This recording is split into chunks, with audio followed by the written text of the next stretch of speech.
Good morning, good morning, good morning mga kaibigan, mga kalingap. Narito na naman tayo sa ating YouTube channel, mga kaibigan. At sa ngayong araw nga ay lalakad tayo, no? At mamimili ng materyales, mga kaibigan. So, itong reaction video natin ay para lang doon sa mga taong maraming sinasabi sa akin, mga kaibigan, at sa lahat ng Pero bago yun, i-shout out muna kay Kuya Bal Santos Matubang, Kalingap Rob, and Atid na at sa lahat ng ating mga viewers. Mega love shout out sa ating lahat. Kay G sabi ko lang na Ate Big considerate in Mamestica Youngs. Mega love shout out sa inyong lahat. So alam natin mga kaibigan na maraming nagiging gulo.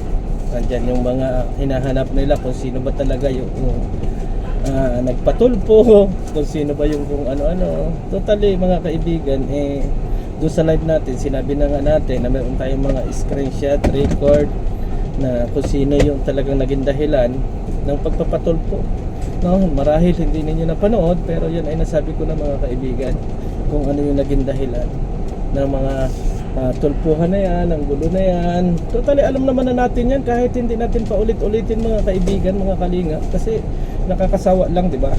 Nakakasawa lang yung mga kwento kung ano-ano, pero ang suma total yan mga kaibigan ay sira na at wala na talagang pwedeng ibalik.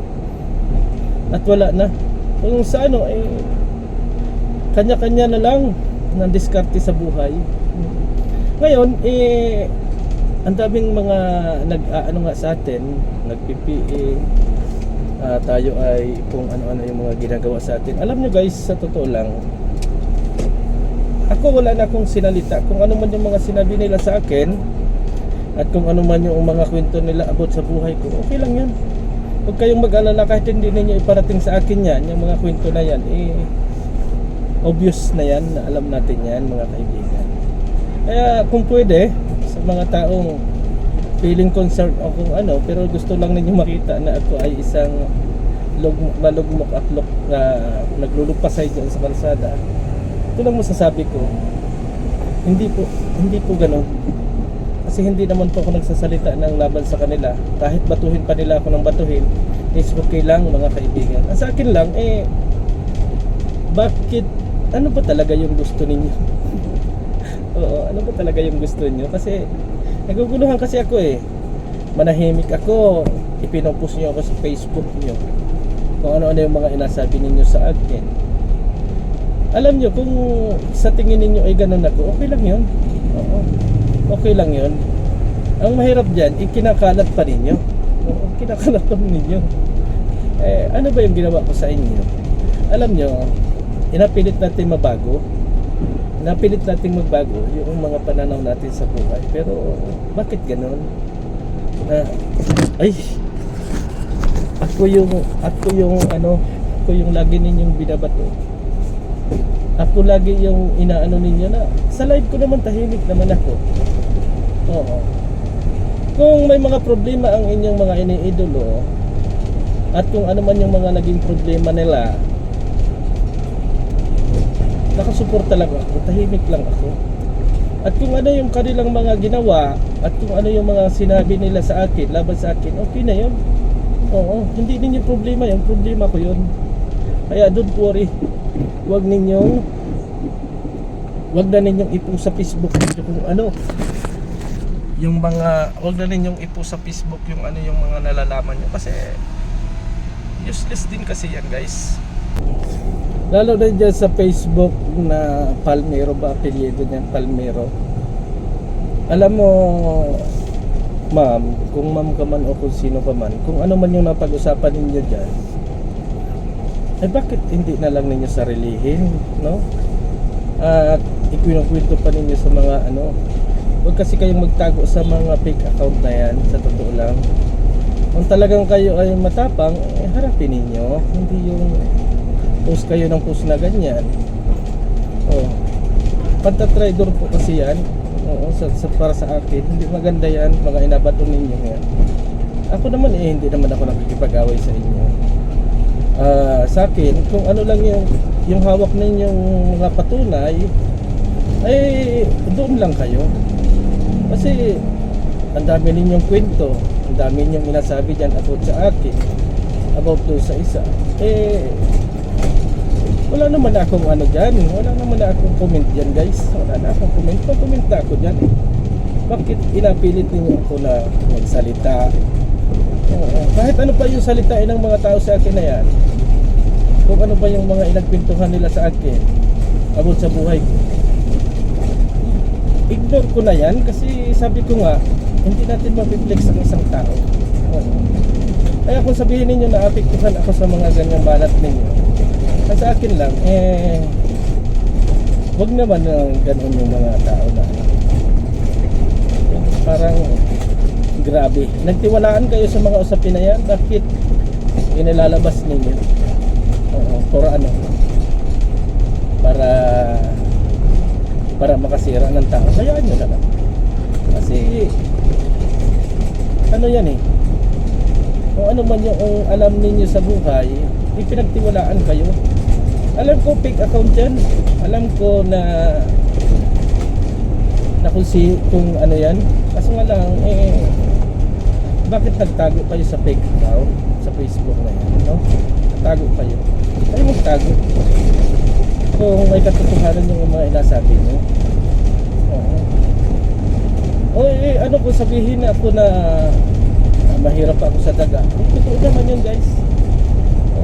Huwag na ninyo sabihin sa akin kasi totoo naman yun, mas mahirap ako sa daga. Pero at least kahit mahirap ako sa daga, ay ano ako, nalaban ako ng patas. Hindi ako nagawa ng ikalalaman ko sa kapwa. Yun lang yung aking proud sa sarili ko, na kahit sabihin pa ninyong ginagaon ang kapagkatao, isa akong napakahirap na tao, wala akong kung ano-ano wala sa akin, okay lang yun kasi totoo naman yun. Totoo naman yun guys. Ay wag na rin yung iparating sa akin kasi alam ko na yun. Kayo yung ano dyan, kayo yung masisira dyan, no? Kayo yung maano dyan kasi panghuhusga na kasi yung inagawa. Panghuhusga. Kung sino man yung may mga fake account na yan, tigilan nyo na. Wala na akong problema dyan. Tapos na yung problema ko. Natapos na. Wala na ako, nakaahon na ako sa mga usaping ganyan. Kaya sana kung ano man yung problema ninyo, huwag nyo na akong idamay. Wala nga sa akin. Huwag nyo na akong idamay sa mga ano ninyo yan, kalukuhan ninyo yan. Kasi ako, pas na ako dyan. Pas na ako. Oo. Ngaway sa'yo yung pants mo. Ha? Ngaway yung pants mo sa'yo. Sino yan? Kapulang sasakyan. Kapulang sasakyan? Biyaan mo lang yung mga fans natin na yan. Ay shout out na lang sa mga fans natin. Yung Basta napansin, lakas ng kaway. Basta maging mabuting tao na lang tayo guys. Kahit ano pa yung ipikol nila sa atin, okay na yon. Okay na yon. At least nabago yung mindset natin sa mga ganyang bagay. Kaya kayo natago kayo sa fake account para sirain din yung tao. Alam nyo kung totoo mang sinabi yan ng tao, okay lang yan kasi totoo po yun guys. Totoo yun. Totoo naman yun na ako ay hirap na hirap sa buhay. Kaya huwag nyo nga iparating sa akin kasi lahat naman ng viewers ko, lahat naman ng tao alam na ako mahirap. At proud ako na naging isa akong mahirap. Kaya kung ano man yung napag-usapan nyo dyan, kung ano man yung naging kwento nyo dyan, labas na ako dyan. Huwag na ninyo akong ano dyan sa mga kwento-kwento ninyo. Kasi okay na sa akin. Okay na sa akin kahit sabihin pa ninyo kung ano man yung buhay ko, basahan, unggoy, kung ano-ano pa man yung sabihin ninyo sa akin. Ang mahalaga lang doon mga kaibigan, nakikisama ako ng maayos. Hindi ako nagawa ng kwento tungkol sa inyo. Ginagalang ko yung inyong mga sinasabi, no? Kaya sana doon sa ating mga viewers, doon sa lahat ng mga nagpo-post dyan, harapin nyo kung ano yung dapat ninyong harapin at ipakita ninyo yung katotohanan, ano? Kasi ako, sa totoo lang, hindi na ako apektado. Oo, doon sa mga ibinabato ninyo sa akin, hindi na ako apektado dyan kasi una pa man ay alam ko na. Oo, paalam ko lang sa inyo para matapos na. Una pa lang alam ko na. Oo, bakit kinakailangan gumawa pa kayo ng fake account para pagkwentuhan dyan, i-post dyan sa social media yung mga bagay-bagay, no? Ito hindi ko na edit, hindi ko na ito edit, post na lang to mga kaibigan, post na lang, post ng post. Kasi ako totoo yung aking ginagawa.